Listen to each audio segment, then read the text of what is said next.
July 12, 2015. Tyler Mitchell loved nothing more than his Sunday morning bike rides. Every weekend, the 16-year-old would wake at dawn, strap on his blue helmet, and pedal through the winding trails of Oakwood Forest near his home in Greenfield, Massachusetts. His parents had long since stopped worrying about these solo excursions. Tyler was responsible, carried his phone, and knew the trails better than most adults in town. Back by noon, his mother, Karen, reminded him that Sunday morning as he grabbed an apple from the kitchen counter. "Grandma and Grandpa are coming for lunch, remember?" "I know, Mom," Tyler replied with a good-natured eye roll of a teenager who'd heard the same reminder countless times. "I'm just doing the North Loop today. For hours, tops." Karen watched from the window as her son adjusted his helmet, slung his backpack over his shoulders, and pedaled down the driveway. Tyler's lanky frame and mop of dark brown hair soon disappeared around the corner, one hand raised in a casual wave goodbye. It was the last time she would see her son. By 12:30 p.m., Karen was checking her phone every few minutes. Tyler was rarely late, especially for family gatherings. By 1:15, she had called him 3 times, each call going straight to voicemail. By 2 o'clock, her husband Robert had driven the route Tyler usually took to the forest entrance, finding no sign of their son. "He probably just lost track of time," Robert said, trying to sound more confident than he felt, "or got a flat tire. His phone might be dead." But as afternoon stretched into evening, these reassurances grew hollow. At 5:47 p.m., the Mitchells called the police. By nightfall, search parties were combing the forest trails, calling Tyler's name into the growing darkness. The first disturbing clue came just before midnight. A search volunteer found Tyler's bicycle abandoned on a rarely used side trail, approximately 2 miles into the forest. The bike was undamaged, propped carefully against a tree as if its rider had stopped for a brief rest. Tyler's water bottle was still in its holder, half full. His backpack was missing. The discovery transformed a missing person case into something potentially more sinister. Overnight, the search expanded, with police dogs brought in to track Tyler's scent. By morning, state police had joined local authorities, and the FBI was notified of a possible abduction. 3 days into the search, a hiker found Tyler's blue helmet in a ravine nearly a mile from where the bike had been discovered. It showed no signs of damage or blood evidence. The location made little sense. It was far from any established trail, in an area of dense underbrush that would be difficult to navigate. Why would Tyler go off-trail like that? Karen asked Detective Samantha West, the lead investigator. He knew better. He always stuck to the marked paths. "That's what we're trying to figure out," Detective West replied, her expression carefully neutral. "Is it possible he was meeting someone in the forest? A friend? Maybe someone he didn't want you to know about?" The Mitchells insisted Tyler had no secrets from them. He was a good student, played baseball for the high school team, had a small circle of close friends who were equally devastated by his disappearance. No one reported any unusual behavior in the days leading up to that Sunday. His social media accounts revealed nothing suspicious. His phone records showed no calls or texts to unknown numbers. As weeks passed without further clues, the case gradually cooled. The searches became less frequent, then stopped altogether. Tyler's friends returned to school that fall, his empty desk a painful reminder of their loss. His parents maintained his room exactly as he had left it, a shrine to their missing child. 1 year after Tyler's disappearance, the case was officially classified as cold. Detective West, who had pursued every possible lead, was reassigned to other cases, though she kept a copy of Tyler's file on her desk and revisited it regularly. The Mitchells established a foundation in their son's name, offering support to families of other missing children and funding for search and rescue training. Life in Greenfield slowly returned to a semblance of normalcy for everyone except those who had loved Tyler Mitchell. For them, time seemed frozen on that Sunday morning when a boy rode his bike into the forest and never returned. If you're still watching, it's because you feel what we feel, that this story doesn't add up. A carefully placed bike, no damage, no signs of struggle, and a trail that Tyler never used. Before we go deeper, take a moment to subscribe to Gone Cold and hit the notification bell. Each week, We explore the most chilling, unresolved disappearances. Cases that mainstream media moved on from, but we refuse to forget. And if you believe this case deserves answers, click the like button now. It's one simple way to help bring visibility to Tyler's story and possibly reach someone who knows something. March 3rd, 2023 Detective James Harlow hadn't been part of the original investigation into Tyler Mitchell's disappearance.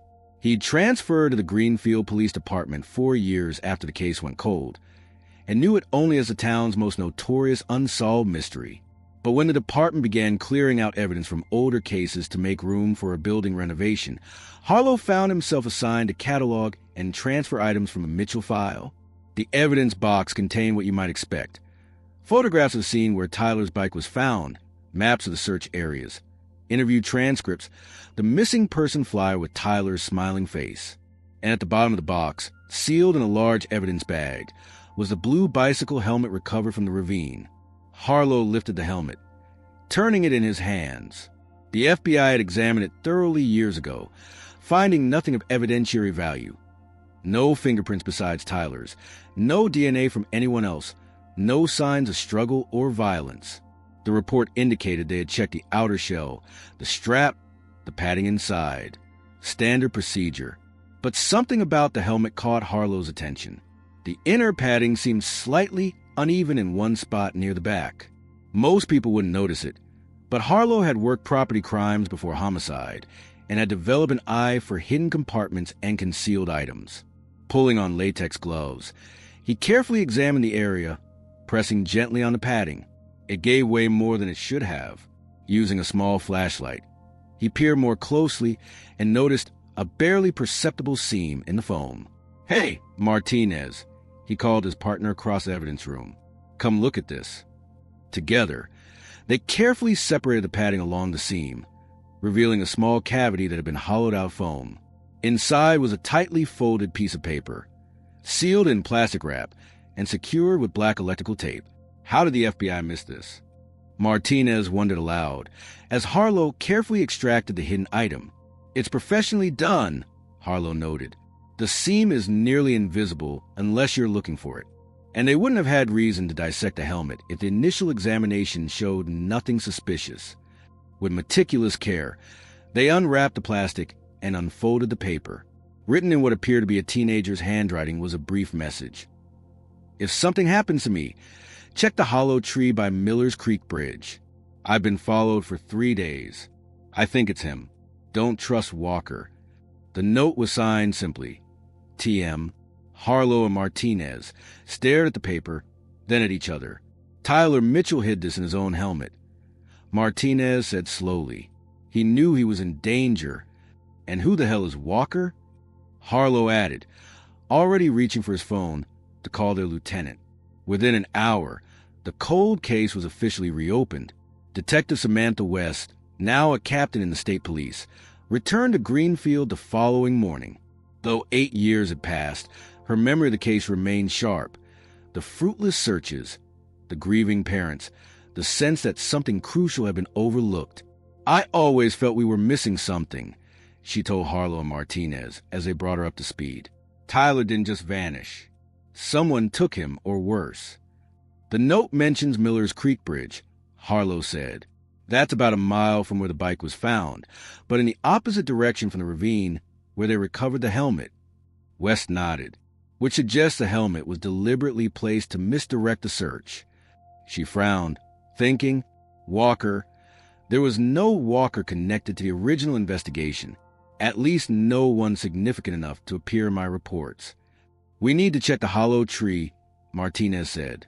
"If Tyler hid something there 8 years ago, it might still be there." "And we need to talk to the Mitchells again," West added. "They might know who Walker is, even if they didn't mention him in their original statements." As the team prepared to pursue these new leads, the evidence technician who had been examining the note and its wrapping more thoroughly came in with another discovery. "There's a second message," she said, holding up the plastic wrap Tyler had used to protect his note, written in the margin of the plastic with what looks like ultrafine Sharpie. "It's faint, but it's there." Harlow leaned in to see the tiny writing.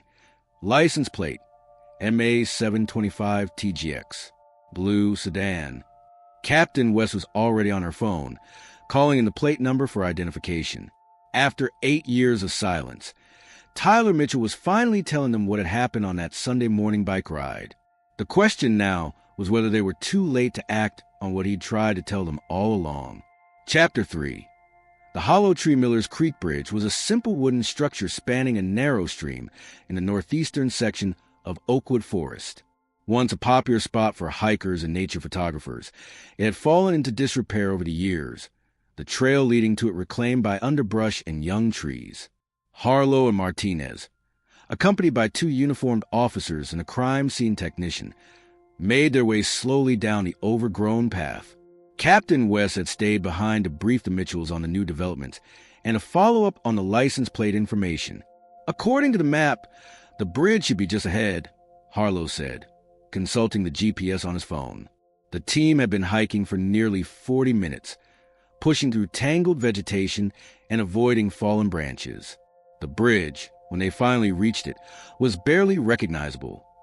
Weathered planks half-rotted, railings missing in sections, the structure tilting precariously over the shallow creek below. But more concerning was the absence of any obvious hollow tree in the vicinity. Tyler's note wasn't very specific. Martinez observed, scanning the area. Could be any tree around here. The team spread out, examining every tree within a 50-yard radius of the bridge. They were looking for natural hollows, cavities formed by disease, lightning strikes, or animal activity, large enough to conceal whatever Tyler might have hidden. After 20 minutes of searching, one of the uniformed officers called out from the far side of the creek. "Over here, I think I found something." The tree in question was a massive old oak. Its trunk split by lightning long ago, creating a narrow opening about 4 feet up from the ground. The hollow extended deep into the heart of the tree, dark and inaccessible without proper equipment. "We need to be careful," the crime scene technician cautioned. "If there's evidence in there, we don't want to damage it." Using flashlights and a small inspection camera borrowed from the department's tactical unit, they began to explore the cavity. The space was larger than it appeared from the outside, extending down into the tree's root system. "There's something in there," Harlow said, studying the camera's display. "Looks like a container of some kind." With specialized tools, they carefully extracted a small waterproof box from the depths of the hollow. The box was dirty but intact, sealed tight against the elements. After photographing it in place, the technician placed it in an evidence bag for transport back to the station. Meanwhile, Captain West's investigation of the license plate was yielding troubling results. The plate number MA725TGX had been registered in 2015 to a blue Honda Accord owned by Michael Walker, a high school counselor who had worked at Greenfield High during the time of Tyler's disappearance.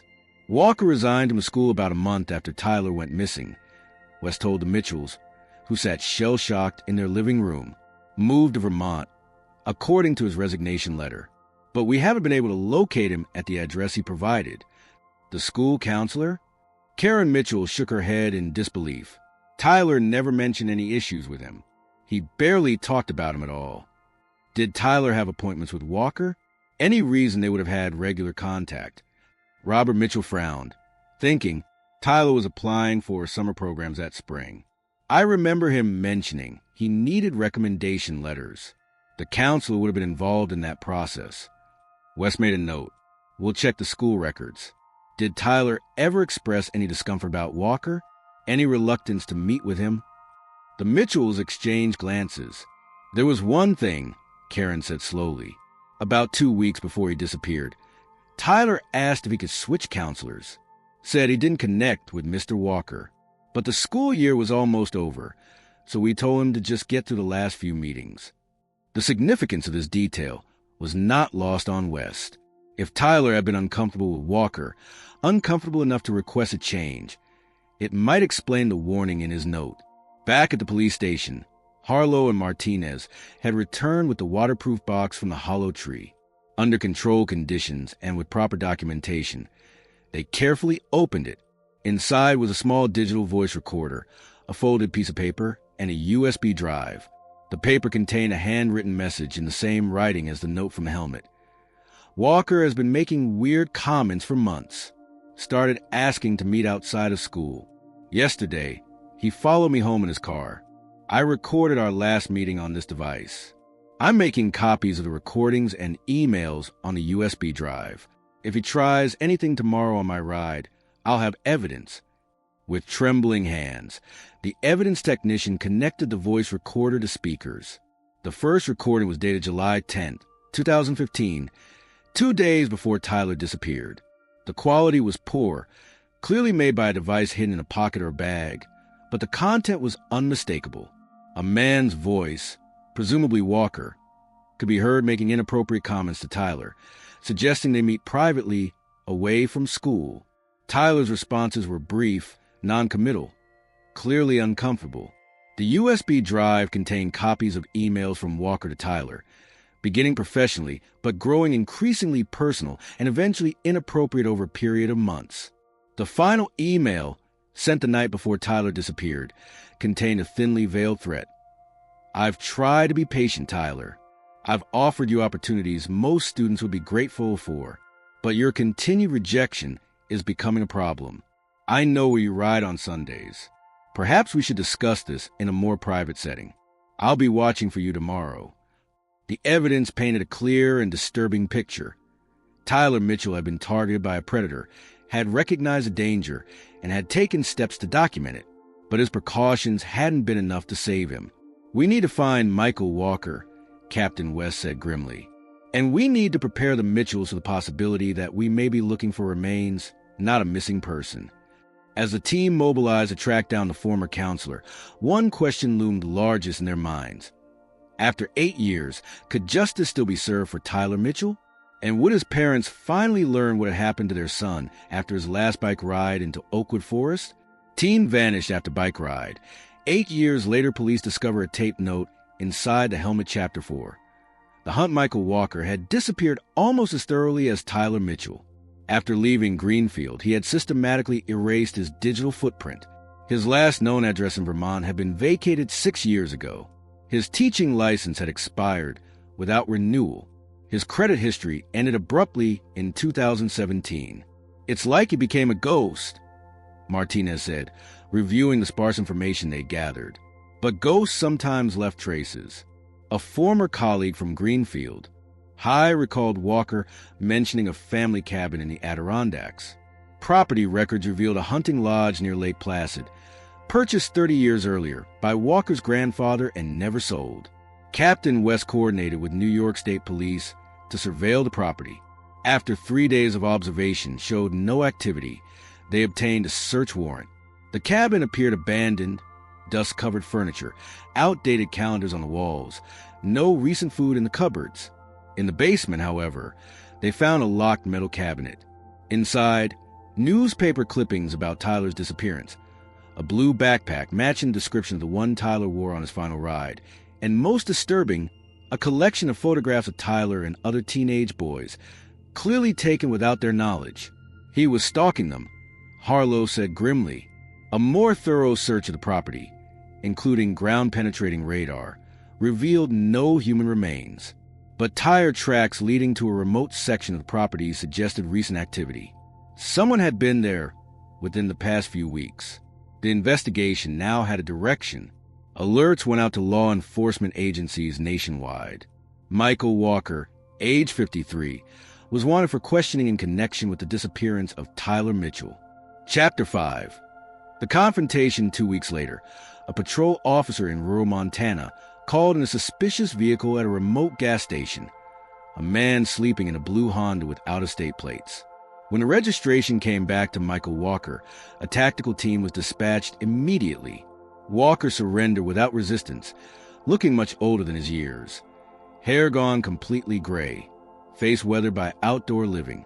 During transport to the county jail, he said nothing.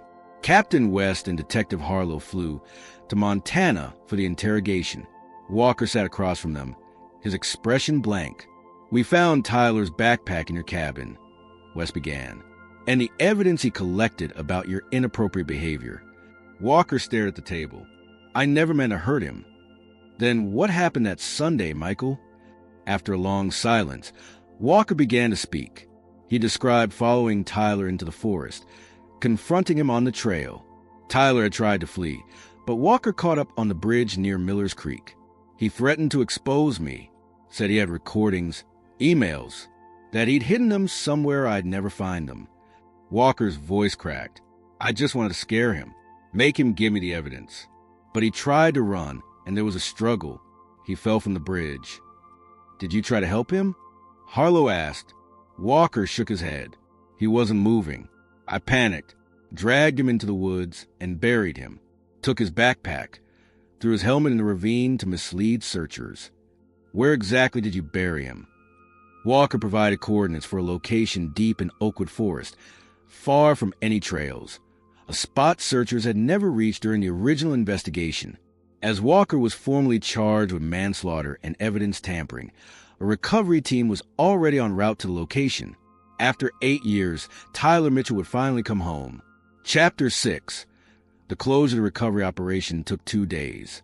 Years of erosion and forest growth had altered the landscape, but Walker's directions eventually led them to the site. Beneath a stand of young pines lay the remains of Tyler Mitchell, identified through dental records and DNA. The Mitchells held a proper funeral at last. The small cemetery overflowed with mourners, Tyler's former classmates, now adults, teachers who remembered his bright smile, community members who had searched for him years ago. Karen approached Captain West after the service. I want to thank you for never giving up, for finding the truth. Tyler deserved the credit, West replied. He left us the evidence we needed. He was trying to protect himself and others. Indeed, the investigation into Walker had uncovered a pattern of predatory behavior spanning his entire teaching career. 3 former students came forward with stories of inappropriate conduct. Charges would be filed in those cases as well. At Tyler's grave, his parents placed a small stone marker shaped like a bicycle beside the headstone. He loved riding more than anything, Robert said. It brought him freedom. 1 year later, the Mitchells expanded their foundation's work to include education programs about recognizing and reporting inappropriate behavior by authority figures. The Tyler Mitchell Safety Initiative became part of the curriculum in schools throughout Massachusetts. Harlow often thought about the hidden note that had broken the case, how a 16-year-old boy, sensing danger, had created a time capsule of evidence, how Tyler's own voice had reached across 8 years of silence to name his pursuer and lead investigators to the truth. In the evidence room of the Greenfield Police Department, a new detective was cataloging items for cold cases. She handled each one with care, remembering the lesson of Tyler Mitchell's blue helmet. Sometimes, the most crucial evidence is hidden in plain sight, waiting for someone to look more closely. In Oakwood Forest, new signs marked the bike trails, each bearing a small blue helmet logo and the words, "Ride safely. Speak up. Be heard." Teen vanished after bike ride. 8 years later, police discover a taped note inside the helmet. Chapter 7. The trial Michael Walker's trial began on a cool autumn day, almost 9 years to the day since Tyler Mitchell disappeared. The courthouse in Greenfield was packed with media, community members, and the families of other victims who had come forward following Walker's arrest. The prosecution's case was built on Walker's confession, the physical evidence in the cabin, and most powerfully, Tyler's own words from beyond the grave. The recordings and emails he had preserved were played in court, his teenage voice filling the silent room as he calmly documented Walker's increasingly threatening behavior. Karen and Robert Mitchell sat in the front row every day, hands clasped together as they faced the man who had stolen their son's future. They had requested that Tyler's remains not be discussed in explicit detail during testimony, a wish the judge had granted. Walker's defense team attempted to frame the death as a tragic accident, an argument that lost all credibility when prosecutors revealed that Walker had continued to target other teenagers after fleeing Massachusetts. 2 former students from Vermont testified about encounters with Walker that echoed Tyler's experience. After a 2-week trial and just 4 hours of deliberation, the jury returned with their verdict: guilty on all counts, including second-degree murder, evidence tampering, and predatory behavior toward minors. At the sentencing hearing, Karen Mitchell addressed the court. "My son knew he was in danger," she said, her voice steady despite her tears. But instead of just running away, he left a trail of breadcrumbs for us to follow. He tried to protect not only himself, but any other child who might cross paths with this man. That was who Tyler was, thinking of others even when he was afraid. The judge sentenced Walker to 30 years without possibility of parole. As he was led from the courtroom, Walker finally looked directly at the Mitchells, his expression unreadable. "I'm sorry," he said quietly, words that did nothing to fill the void he had created. Captain West, who had delayed her retirement to see the case through, placed a comforting hand on Karen's shoulder. "It's over," she said. "Tyler can rest now." But for the Mitchells and for the community of Greenfield, the impact of Tyler's case was just beginning. Chapter 8. The legacy 5 years after Walker's conviction, a new bike trail opened in Oakwood Forest. Named the Tyler Mitchell Memorial Path, it followed some of his favorite routes while staying safely visible from main access points. Solar-powered emergency call boxes stood at regular intervals along the trail. At the dedication ceremony, 16-year-old Jessie Chun cut the ribbon. She was the inaugural recipient of the Tyler Mitchell Courage Scholarship, awarded to students who had shown bravery in speaking out against abuse or predatory behavior. "Tyler's story saved me," Jessie told the crowd. "When my coach started texting me at night and suggesting private training sessions, I recognized the warning signs because of what we learned in the Tyler Mitchell Safety Initiative at school. I spoke up before anything happened." Detective Harlow, now a captain himself, attended the ceremony with his teenage daughter. The Mitchell case had changed the trajectory of his career, leading him to specialize in crimes against children and digital evidence collection. His department had become a model for how to properly examine and preserve electronic evidence that might otherwise be overlooked. The blue helmet that had cracked the case resided in a display case in the Greenfield Police Department lobby, a reminder to officers that cold cases were never truly cold until they were solved. Beside it was a photograph of Tyler on his bike, smiling in the sunlight. Karen and Robert Mitchell had found purpose in their grief. Their foundation now operated in 3 states, providing resources for families of missing children and educational programs for schools.